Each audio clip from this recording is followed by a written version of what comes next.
સરદારની 150મી જન્મ જયંતિ પર ભાજપની યાત્રા પ્રદેશ પ્રમુખ જગદીશ વિશ્વકર્માએ માહિતી આપી છે।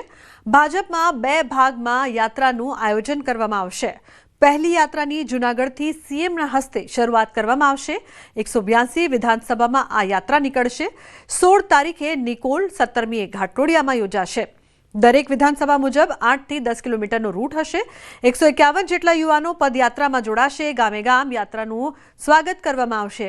તો 26 નવેમ્બરથી બીજી યાત્રાનો પ્રારંભ થશે।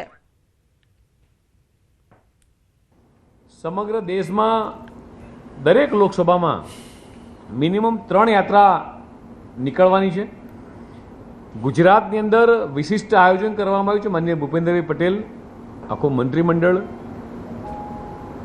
તમામ સંગઠનના તમામ કાર્યકર્તાઓ ગુજરાતની અંદર વિશિષ્ટ એટલા માટે કહીશ કે 182 વિધાનસભાની અંદર આ યાત્રા નીકળવાની છે। 9 તારીખ એટલે આજે જૂનાગઢથી મુખ્યમંત્રી શ્રી માનનીય ભૂપેન્દ્રભાઈ પટેલથી શરૂઆત કરવામાં આવશે તથા તમામ રાજ્ય સરકારના મંત્રીઓ, સંગઠનના લોકો વિવિધ જગ્યાએ યાત્રામાં જોડાવાના છે। 16 તારીખે કર્ણાવતી મહાનગરમાં નિકોલ વિધાનસભામાં હું પોતે હાજર રહેવાનો છું। 17મીએ માન્ય મુખ્યમંત્રી શ્રી ઘાટલોડિયા વિધાનસભામાં હાજર રહેવાના છે। એવી જ રીતે ક્યાંક ડેપ્યુટી સીએમ હર્ષભાઈ, ક્યાંક જીતુભાઈ, ક્યાંક ઋષિકેશભાઈ, તમામ મંત્રીમંડળના સભ્યો એ અલગ અલગ વિધાનસભામાં